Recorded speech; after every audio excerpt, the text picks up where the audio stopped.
The Marvel vs. games bring all kinds of personalities to the table. Super soldiers, short-tempered mutants with indestructible skeletons, eldritch beings that consume dimensions for breakfast, there's all types here. So naturally, it makes sense that the Prince of Hell, at least in Marvel terms, gets in on the action too.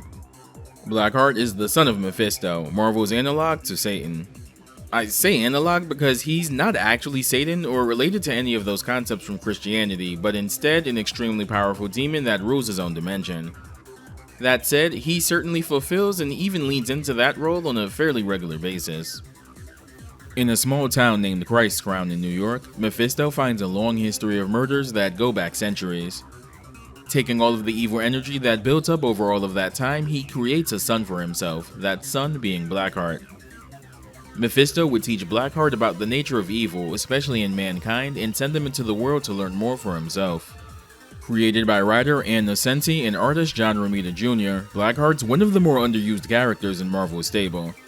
I know that's a funny thing to say when Shuma Gorath exists, but around the time Blackheart had appeared in Marvel Superheroes, he'd been in just about as many comic issues as Shuma, which is to say, not many.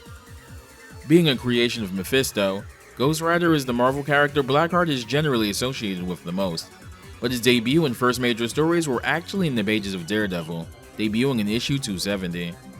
Blackheart is a pretty powerful demon, all things considered. Coming out victorious against him usually involves either outsmarting him entirely or bringing in heavy hitters like Doctor Strange or Ghost Rider to put him down. That said, he's not as powerful as his dad, but he does share a lot of the same basic abilities, like mental manipulation, shape-shifting, and creating realistic illusions. After some time learning about the nature of evil from his father and some confrontations with Marvel heroes, Blackheart comes to the conclusion that his father's methods are archaic and instead seeks to overthrow him and rule Mephisto's realm for himself. This pretty much defines Blackheart's character from this point on. Everything he does is in service of acquiring enough power to overthrow his father. Being associated with the mystical side of Marvel the most, he usually runs into characters on that side of Marvel, like Doctor Strange, Magic, and Ghost Rider, though he'd also cross paths with characters like Wolverine, Punisher, and Wonder Man. He was the main antagonist of the first Nicolas Cage Ghost Rider movie, but, well, opinions on that movie are divided to say the least.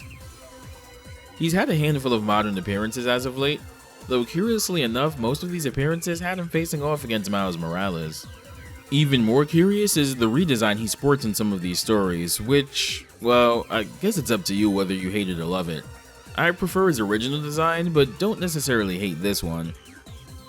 Blackheart debuts as one of 4 playable base roster villains in Marvel Superheroes, being the game's other deep pull roster pick alongside Shuma.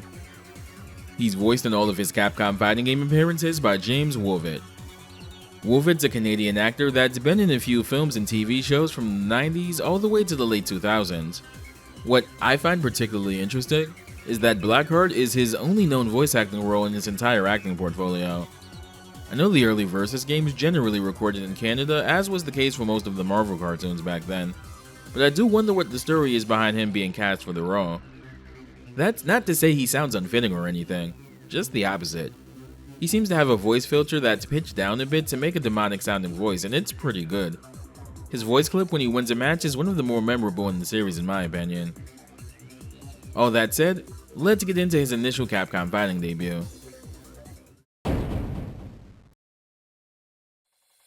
Blackheart, like Shuma, had only been in a handful of comic book issues during the time Marvel Superheroes was in development.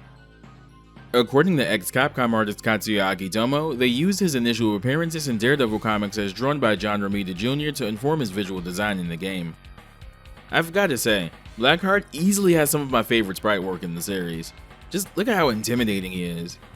Blackheart easily towers over most of the cast, with Sentinel and Children of the Atom probably being the nearest possible comparison. He's the game's premier zoning character, using an array of tricky projectiles and screen-filling pillars to immobilize and assault the opponent. Blackheart's a zoning-focused big body whose goal is to make his opponent's life a nightmare. He has an air dash. Heavy punch and heavy kick summon unique projectiles that form the cornerstone of his game plan. Inferno has a really tall hitbox, and his jumping medium punch steals meter and has really good range on top of that. He does have a very tricky learning curve though. His ground dash is very punishable, and he has a slower paced game plan compared to the rest of the Marvel superheroes cast. Let's dig into some of those unique traits and normals before we get into his special moves. Blackheart has an air dash, which he'll actually want to make use of every now and again, since it's a great mobility tool for someone his size. His jumping medium punch is a 45-degree bolt of electricity that comes out fairly fast and, most importantly, has a meter stealing property. It doesn't steal all that much, but it's pretty cool that it's there, and it does kind of add up over time. The cornerstone of Blackheart's offense in this game comes from his heavy punch and heavy kick though. He sends out a group of demons whose form and trajectory depend on whether you press heavy punch or heavy kick. Heavy punch sends out some pink flying demons.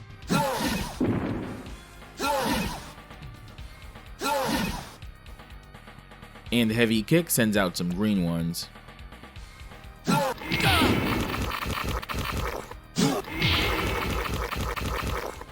If these demons connect with an opponent, they'll place them in a unique capture state that Blackheart can capitalize off of. These demons also do a pretty fair amount of chip overall. Combining these demons with Blackheart's air dash is ideally how you want to establish screen control and neutral with him. These demons, specifically the heavy punch ones, seem to be taken from issue 281 of Daredevil, where Daredevil ends up trapped in hell while tracking down Blackheart and Mephisto and gets ambushed by a seemingly endless torrent of them. The green ones in his heavy kick attack, well, we'll talk about where they come from a little later. Do be wary of his ground dash though.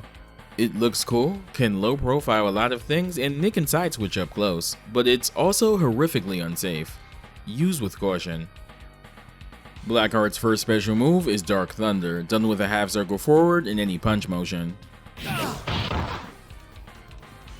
Dark Thunder. Blackheart sends a blast of lightning that stretches across the screen, with the angle being dependent on the punch button pressed. Light punch goes low, medium straight ahead, and heavy punch goes upwards. This attack might be inspired by his very first appearance in Daredevil 270, where moments after first being born, uses a similar dark crackling blast of energy to kill a young couple, and uses that attack a few more times throughout the issue. Next up is Inferno, done with a half circle back and punch.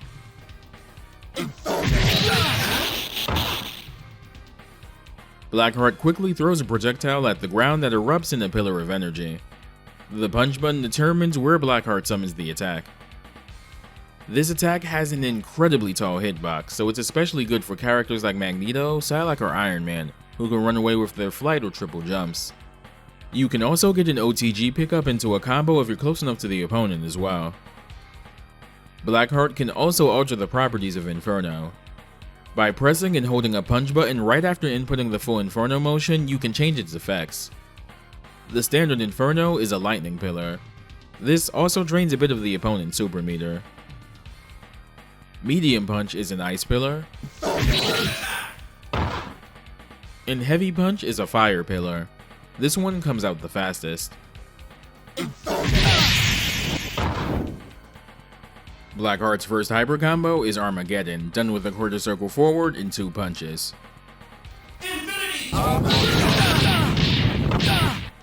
Blackheart summons flaming meteors from the sky, raining down at an angle.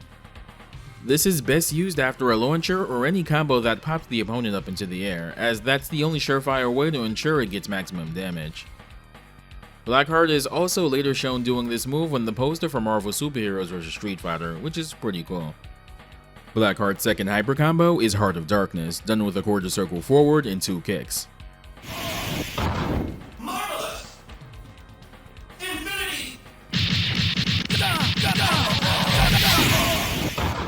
Marvelous! This is essentially a multi-hit hyper combo version of Inferno. Blackheart is more vulnerable if this whiffs, so make every time you use this count. The move's name is likely a reference to the cover of Daredevil issue 278, Blackheart's second ever appearance, where it's the cover's tagline. There's also another story it's likely referencing, but we'll touch on that later. Blackheart's preferred Infinity Gem is the Reality Gem. This makes him completely invisible for the Reality Stone's duration. That said, the Reality Gem has the shortest duration of any of the gems, so there's not too much you can do with it, but it's still cool. Blackheart's stage is Hell. It's not the biblical one, but it may as well be. Hell is Mephisto's home dimension. He calls it hell to keep up appearances, but it's just a fairy dimension that happens to line up with what humanity believes hell to look like. Past his first few appearances, pretty much everything Blackheart does is in the interest of usurping his father and taking hell over for himself. In the background, you can see some tortured souls probably burning for eternity. There's one in the left-hand corner of the stage that's always made me laugh because even relative to the other ones, it just straight up looks like it isn't having a good time. There's a volcano in the background that seems to be made up of skulls. Pretty badass, honestly. It's dormant at the very beginning of the fight, but erupts as it goes on. The stage's biggest aesthetic element is the giant portal looming over the battlefield. Since we're already in hell, I'm assuming this is a portal leading back to our normal reality. Overall, this is a pretty impressive stage with some neat effects and some cool parallax scrolling. However, because of everything going on in this stage, the console ports on PS1 and Saturn get brought to their knees on this stage, featuring the worst slowdown in any stage on either console. Said slowdown actually has the potential to get even worse on Saturn. The Saturn version of the game supports the Sega 1MB RAM expansion, and is actually the only Sega Saturn game in the entire North American library to have RAM expansion support, albeit as a hidden feature. The RAM expansion restores some animation to characters in the Saturn version that had to be cut for performance reasons. Blackheart himself is actually a good example of this. Without the RAM expansion, his idle stance is missing the glowing animation. Activate the expansion mode though and it gets restored, though still not to the level of the arcade version. Spider-Man's another example. Without the RAM expansion, his crouch stance is static, but with the RAM expansion, it's animated. The problem though is that using any RAM expansion, be it the 1MB expansion or the later 4MB one, also introduces some extra slowdown to the game that isn't present when the RAM card isn't inserted. This gets especially noticeable when playing as characters with big sprites and on stages with a lot going on in the background. Unfortunately, Blackheart crosses both instances.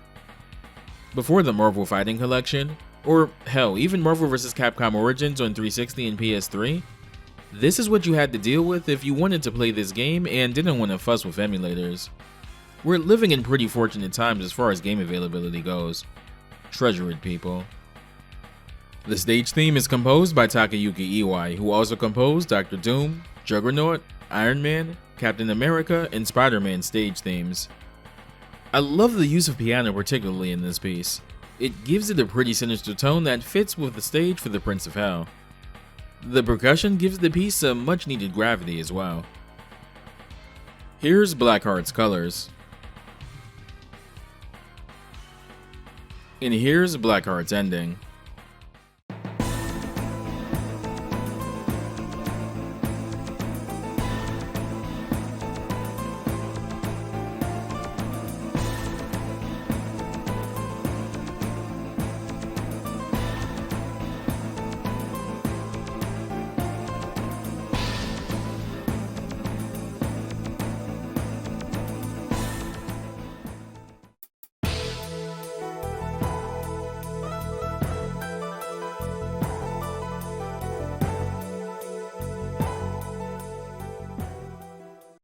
I specifically want to highlight the art in Blackheart's ending here. While the Versus games proper generally largely used original art with ending art specifically storyboarded by Bengus, a lot of the in-game art in Children of the Atom and Marvel Superheroes are sprite-based interpretations of art from actual Marvel pages. Blackheart's ending art in particular is taken from the Ghost Rider, Wolverine, and Punisher crossover story The Dark Design, which has the three attempt to be recruited by Blackheart in a bid to wrest control of Hell away from his father. Seems kind of random to pick these three characters specifically, but there's a good reason why they were chosen. We'll get to it later. Here are the pages that get redrawn.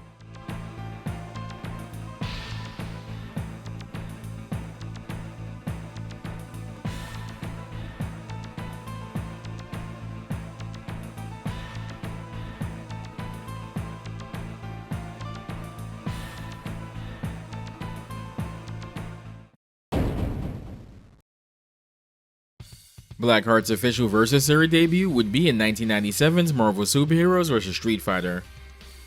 Blackheart's theme is an arrangement of his Marvel Superheroes theme, this time handled by Yuki Iwai, and this one's my personal favorite of the two. Instead of the piano carrying the main melody of the song, there's now a brass sample giving things a livelier, more up-tempo feel. It's such a simple change, yet it adds so much to the song. It's a sensible change too. If you look at all of the Marvel theme remixes in this game, they're all pretty much songs from Marvel superheroes or Children of the Atom, ratcheted up to 11 to fit the more over-the-top nature of the Versus games. I appreciate that the orchestra hits that punctuated parts of the original Marvel superheroes composition are still retained in this version as well.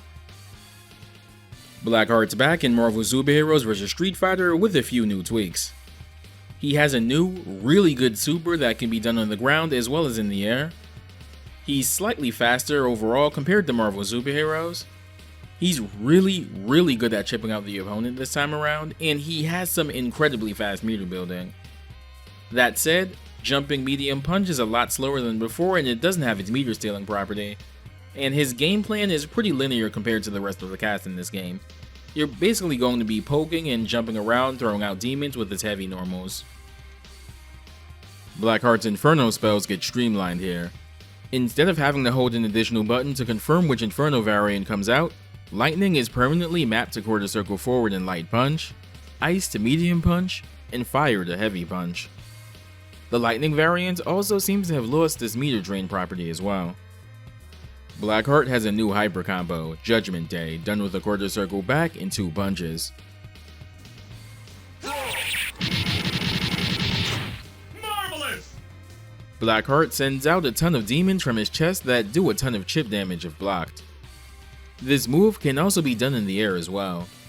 Blackheart can get a lot of chip in with his heavy attacks, but this move gives him a reliable hyper combo to chip away at opponents with that isn't horribly unsafe like Heart of Darkness, or prone to whiffing outside of specific setups like Armageddon, so it's welcomed. Blackheart's assist is Dark Thunder.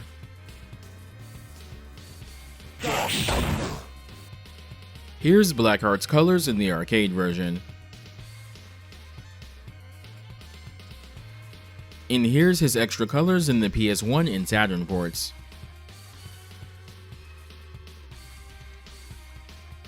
And here's his ending.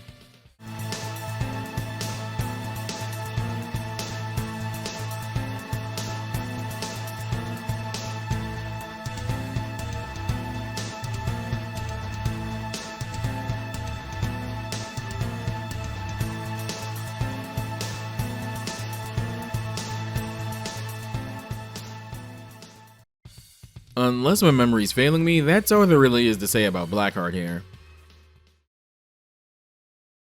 Oh, right.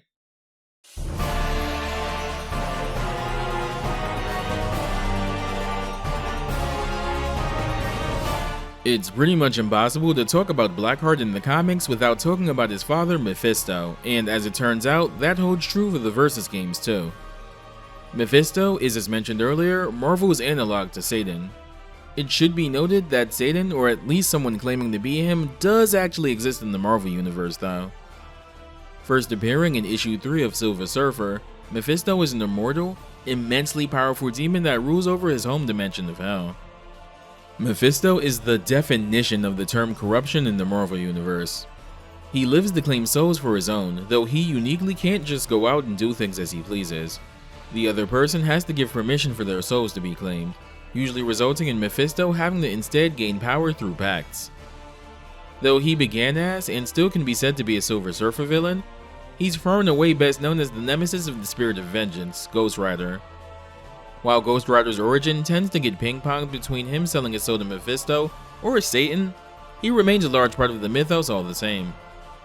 He's tormented and crossed paths with many Marvel heroes, notably Doctor Strange, Scarlet Witch, the Fantastic Four, and Daredevil. That said, the most notable Marvel hero outside of Silver Surfer and Ghost Rider that Mephisto's been associated with is Spider-Man. Yeah, y'all know where I'm going with this one. You can't bring up Mephisto and dodge talking about One More Day. After the events of the Civil War comic crossover, Aunt May, having been shot, is at death's door thanks to a Kingpin-hired sniper. A desperate Peter Parker exhausts all of the options and connections he has at his disposal to find a way to save her, but comes up short. That is, until Mephisto appears before him and Mary Jane. What ensued is, to this day, still widely considered to be one of, if not the most controversial retcon in Marvel Comics' entire history. Mephisto offers Peter and MJ a deal. He'll reset their personal timelines and save Aunt May, but only wants one thing in return: Peter and MJ's marriage. Peter and MJ reluctantly make this deal, with MJ adding the stipulation that the world's memory of Spider-Man's secret identity must be erased also, to which Mephisto agrees. Right before the deal goes into effect though, Mephisto cruelly torments the two with information that the little girl that had appeared to Peter a little earlier in the story was a vision of what would have been he and MJ's future daughter, who will no longer come to exist now. Years down the line, it'd be revealed that this possible daughter was the reason he specifically presented Peter the deal. At some unspecified point in the future, Mephisto takes over the Earth, and he tells Doctor Strange that he gets visions that shows him that the one to eventually take him down is Peter. Strange calls out this obvious lie, and Mephisto relents and reveals that it's not Peter that defeats him in these visions. It's who would have been his future daughter, Mayday Parker. Ask any Spider-Man fan what their least favorite story is, and they'll probably stare blankly at you and say One More Day or Sins Past. He's also been retconned into being responsible for other things in Spider books, most notably the creation of the Green Goblin, where it's revealed Norman Osborn made a deal with him years ago in exchange for the soul of his firstborn son, Harry, which links everything that eventually goes down with the Osborns over Spider-Man history back to Mephisto. He doesn't only get off from tormenting Spider-Folk though. Mephisto plays a role in the Infinity Gauntlet storyline, first posing as an ally and servant to Thanos, who had recently obtained all of the Infinity Gems. He nudges Thanos into making certain decisions over the course of the series, though when Eternity and the Celestials come to engage Thanos, he attempts to steal the Infinity Gauntlet from him. It doesn't go well. His presence in that story is also acknowledged in Marvel Superheroes, as he's one of the many characters in the background of Thanos' stage. You might have noticed that Mephisto looks very different in Blackheart's ending in Marvel Superheroes. Just like Blackheart's visual design in the Capcom fighters was taken from Ann Nocenti's Daredevil stories, Mephisto's design in Blackheart's ending also utilizes John Romita Jr.'s redesign of Mephisto in those stories. According to Romita Jr., he redesigned him because he thought it was silly that the devil, or someone supposed to be like him, would wear tights and a cape. This design was also utilized for a scrapped hyper combo for Blackheart in Marvel Superheroes vs. Street Fighter. Apparently, Blackheart would summon Mephisto, who would grab the opponent and breathe fire on them. The visuals still exist in the game code, though with an incorrect color palette. Mephisto does end up appearing in this game, but as a red colored palette swap of Blackheart. According to Katsuya Akitomo, they decided to throw him in since Mephisto is known for shapeshifting, and his Romita redesign is a lot closer to Blackheart's anyway, so him being a palette swap actually kind of makes canonical sense. And hey, what can I say, the guy knows his shit. It does essentially allow for double Blackheart teams, which can be a really annoying keep-away show to deal with if you don't know the Blackheart matchup. That said, Mephisto doesn't have any real gameplay differences from Blackheart. The only noticeable change is that his normals now ignite the opponent, though it doesn't seem to do any additional damage. He also doesn't have a unique ending and gets the same generic one that most of the other secret characters get.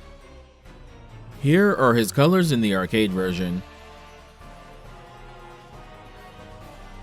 And here are his extra colors in the PS1 and Saturn ports.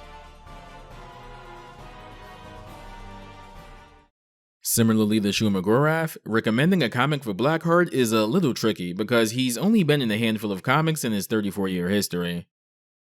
The original Ann Nocenti stories in Daredevil issue 270 and issues 278 through 282 are pretty good, and you can see some of the things Capcom took as inspiration there. Ivan Velez's mid to late 90s Ghost Rider run has Blackheart as a regular character between issue 78 and around 93 or so. Rick Remender's stint on Venom also featured him in a few places, and the 2018 runs for both the Falcon and Champions team also featured him as an antagonist.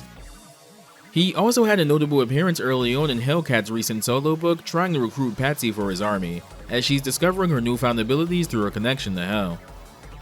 I want to specifically mention that Wolverine, Ghost Rider, and Punisher crossover the Dark Design again though, since that story is actually a sequel to another standalone story starring these three, and it also happens to heavily involve Blackheart. This video's comic book recommendation is the Wolverine, Punisher, and Ghost Rider story Hearts of Darkness by Howard Mackie and John Romita Jr. The story starts off with a human sacrifice taking place, which invokes the presence of Blackheart, who's seemingly been stripped of most of his power and stranded on Earth by Mephisto to teach him a lesson in humility. And if this spread of Blackheart looks familiar, that's probably because it was used as the basis for his Marvel superheroes in-game art. Blackheart, frustrated at the circumstances, instead sets in motion a plan to corrupt the town and eventually humanity in order to obtain enough power to overthrow his father. Meanwhile, the new Ghost Rider at the time, Danny Ketch, finds himself in the town of Christ's Crown, having been lured there by a mysterious letter from a sender known only as BH. He takes up residence at a woman's house who happily lets him stay, as she's already taken in two other guests, who happen to be Wolverine and Punisher. Turns out, they were also given mysterious letters luring them to Christ's Crown, Frank's promising to tell him where one of the men that killed his family is holed up, and Wolverine promising to tell him about his past, which was still a mystery in comics at the time. Soon after, Blackheart makes his presence known to the three and offers all three of them places in his army in exchange for them joining his crusade against his father, choosing them specifically because of how much violence and death they indulge in. They refuse, and Blackheart, having corrupted all but one young girl in the town, attacks. I'm not gonna pretend this is the deepest story or anything, but it is a pretty good showcase of Blackheart's abilities and overall character motivations.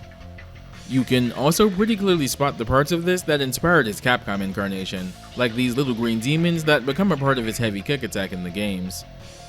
It's a standalone story that doesn't need much knowledge of the characters involved, has some pretty great John Romita Jr. art, and is longer than a regular comic issue, but not quite as long as a graphic novel, so it makes for a brisk read overall.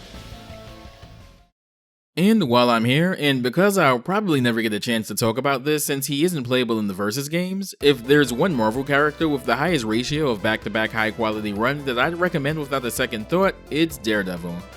Seriously, the Frank Miller run, and particularly Born Again, is legendary for a reason.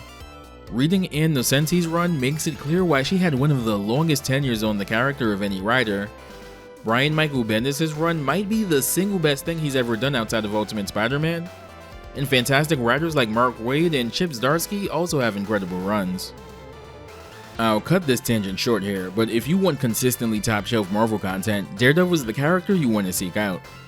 The only real bummer is that Ann Nocenti's stuff in particular hasn't been collected in trades the same way Miller's or Bendis' has, which is a shame, because her run absolutely deserves to be mentioned in the same breath as those.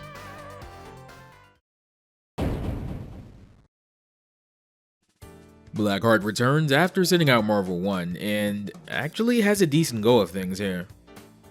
Blackheart is a character that benefits greatly from Marvel 2's system mechanics. Assists really help his zoning this time around. He himself has some pretty great assists. He has a practical infinite combo that can be done on some of these assists, and he still builds a lot of meter really fast. That said, because of the nature of how Blackheart builds meter, your opponent gets meter pretty quickly too. And being a big body, that makes him a big target, especially for mobility focused characters like Storm. Inferno is scaled back to just the ice variant, but it's still a pretty good move and assist overall. Blackheart does have a bug specifically in the PS3 and Xbox 360 versions of the game, however. For whatever reason, sometimes his supers just won't do any chip damage. They're supposed to, but sometimes they just don't. Heart of Darkness, also forcing the screen to shift after the final hit, also forces Blackheart into a ground dash directly after, which is bad for him since said dash is highly punishable, especially by Cable. There are ways people have found around that though. Blackheart has two infinites worth noting, a rushdown centric one with great corner carry, and one more suited to his playstyle, involving repeated use of his air dash and his jumping heavy kick. Blackheart's first assist is Dark Thunder.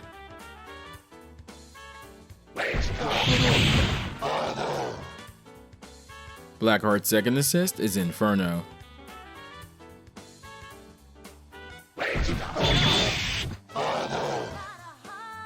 Blackheart's third assist is his launcher.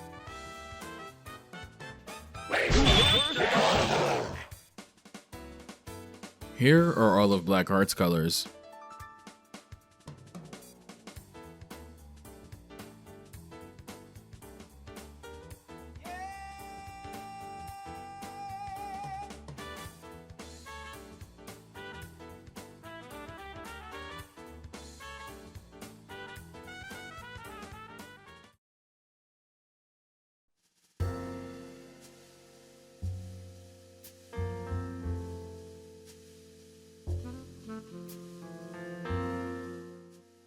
I remember my first time seeing Blackheart.